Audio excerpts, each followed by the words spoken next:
13वां काव्य देखें। क्रोधस क्रोधस त्वया त्वया यदि विभो प्रथमं निरस्तो ध्वस्तास तदा वद कथम किल कर्मचौराः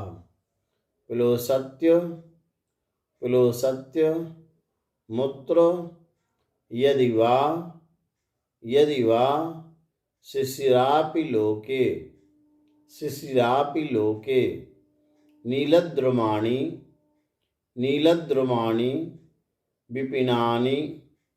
विपिनानि न किं हिमानि।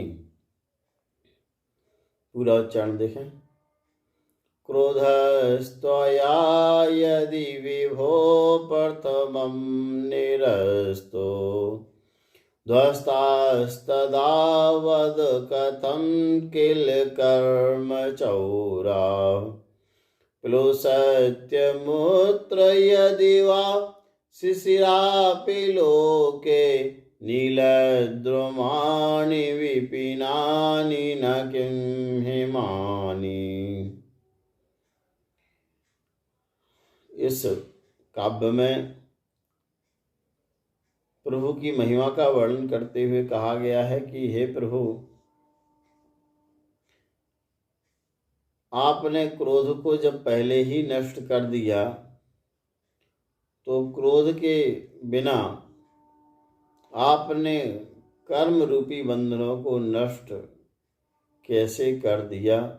क्योंकि लोक में तो यही देखा जाता है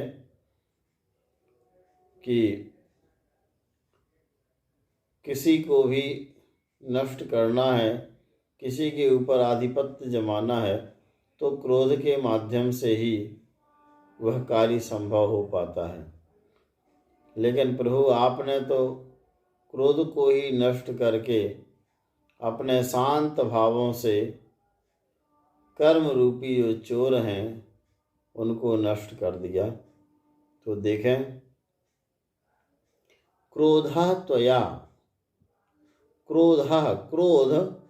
त्वया तुम्हारे द्वारा यदि हे विभो प्रथमम निरस्तो, प्रथमम सबसे पहले, निरस्तो नष्ट कर दिया, ध्वस्तास्तदा ध्वस्ताः नष्ट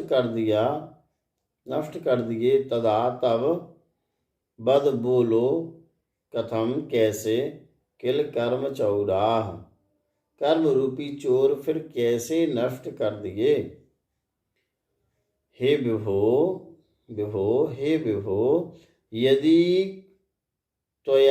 यदि तुम्हारे द्वारा प्रथमम क्रोधा निरस्तो सबसे पहले क्रोध को ही नष्ट कर दिया गया, तदा तो फिर कर्म चौराह कथम ध्वस्ताः तो फिर कर्म रूपी जो चोर हैं कथम ध्वस्ताः कैसे ध्वस्त कर दिए, कैसे उनको नष्ट कर दिया। वद बोलो, तो फिर बोलो कि वे कर्म रूपी जो चोर थे, कर्म रूपी शत्रु थे, उनको आपने कैसे नष्ट कर दिया, जबकि क्रोध तो आपने सबसे पहले ही नाश कर दिया। तो प्रकृति का उदाहरण देते हुए कह रहे हैं आचार्य भगवान कि प्लोसति यमुत्र यदि वा शिशिरापि लोके, यदि वा ठीक ही है कि अमूत्र इस संसार में, अमूत्र लोके इस संसार में, शिशिरा अपि प्लोसति शिशिर ऋतु भी, शिशिर भी, ठंड भी, प्लोसति नष्ट कर देती है। किनको?